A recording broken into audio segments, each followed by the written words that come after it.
आरव, छोटे कस्बे का एक साधारण लड़का। उसके घर के बाहर टूटी हुई चारपाई, अंदर बिखरी किताबें और कोने में रखा टेबल लैंप उसकी जिंदगी की हकीकत बताते थे। लेकिन उसके सपनों की दुनिया बहुत बड़ी थी। हर सुबह वो साइकिल पर कॉलेज जाता, रास्ते में सब उसे देखकर हंसते।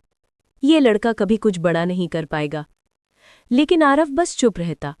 उसकी नज़रें हमेशा किताबों में गुम रहती। इसी कॉलेज में उसकी मुलाकात हुई रिया से। रिया, बड़े घर की लड़की। उसकी एंट्री हमेशा शोर मचाती थी। ब्रांडेड कपड़े, दोस्तों का ग्रुप, लेकिन दिल से वो भी अकेली थी। एक दिन लाइब्रेरी में जब सब खाली था, रिया उसके पास आई और बोली, तुम्हारी लिखावट बहुत साफ है, ये नोट्स मुझे भी चाहिए। आरव ने बिना नजर उठाए जवाब दिया, ले जाओ, लेकिन बदले में तुम्हारी हंसी मुझे देनी होगी। रिया पहली बार ठिठकी, फिर जोर से हंस पड़ी। वो हंसी आरव की जिंदगी का सबसे खूबसूरत मोड़ बन गई। धीरे धीरे दोनों का साथ बढ़ने लगा। लाइब्रेरी की खामोशी, कैंटीन का शोर और कॉलेज गेट पर खड़े खड़े घंटों बातें करना, ये सब उनकी मोहब्बत की कहानी बुनने लगे। एक दिन बारिश हो रही थी। रिया छतरी लेकर खड़ी थी और बोली, आरव, भीगोगे तो बीमार पड़ जाओगे।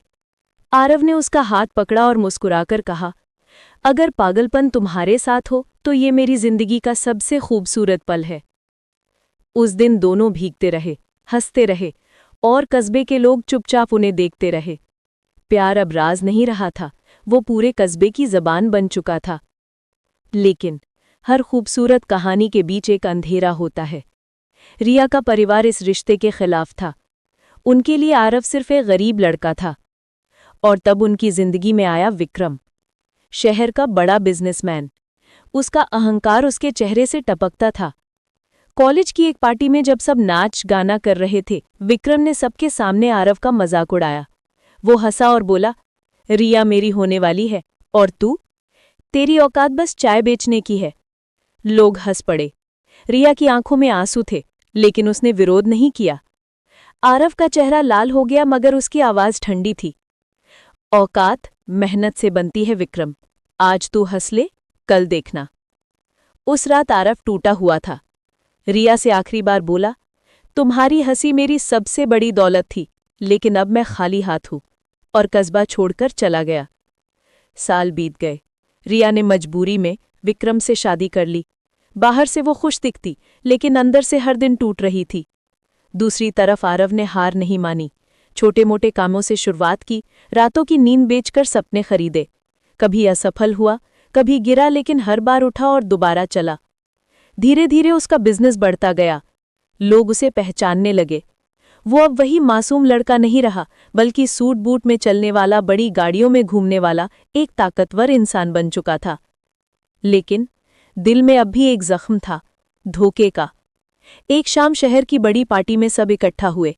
लाइट्स, म्यूजिक, लोग, हर तरफ चमक। और तभी दरवाजा खुला। आरव अंदर दाखिल हुआ। सूट बूट, आत्मविश्वास और चेहरे पर हल्की मुस्कान। लोग ठिठक गए। विक्रम की आंखों में डर साफ दिखा।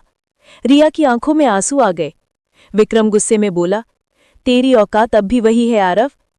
आरव ने मुस्कुराकर कहा, औकात का पता वक्त बताता है विक्रम, और वक्त अब मेरा है। उसके बाद से धीरे धीरे सब कुछ बदल गया। आरव का बिजनेस शहर पर छा गया। विक्रम का साम्राज्य ढहने लगा। सप्लायर्स, कॉन्ट्रैक्ट सब आरव की तरफ खिंच गए। जो लोग पहले विक्रम के सामने झुकते थे, अब आरव को सलाम करने लगे। रिया ने ये सब होते देखा। एक रात वो आरव के पास आई। उसकी आंखों से आंसू बह रहे थे। उसने कांपते हुए कहा, गलती मेरी थी आरव, मैं मजबूरी में थी। दिल आज भी तुम्हारा है। आरव की आंखें भी भीग गई, लेकिन उसने खुद को संभाला। धीरे से बोला, दिल टूटने की आवाज शायद तुमने कभी नहीं सुनी रिया। वो आवाज इंसान को बदल देती है। मोहब्बत सच्ची थी, लेकिन अब दिल नहीं बचा, बस बदला बाकी था। विक्रम अब पूरी तरह बर्बाद हो चुका था। गुस्से में उसने आरव से भिड़कर कहा, तू मुझसे सब कुछ छीन लेगा? आरव ने खंडी मुस्कान के साथ जवाब दिया, नहीं विक्रम, तूने खुद सब खोया है, मैंने बस आईना दिखाया है। रिया खामोश खड़ी रही। उसके आंसू जमीन पर गिरते रहे। आरव ने उसकी तरफ आखिरी बार देखा, हल्की मुस्कान दी और बिना कुछ कहे चला गया। पीछे बस उसकी आवाज गूंजी। प्यार ने मुझे तोड़ा, धोखे ने मुझे बनाया और बदले ने मुझे आजाद किया।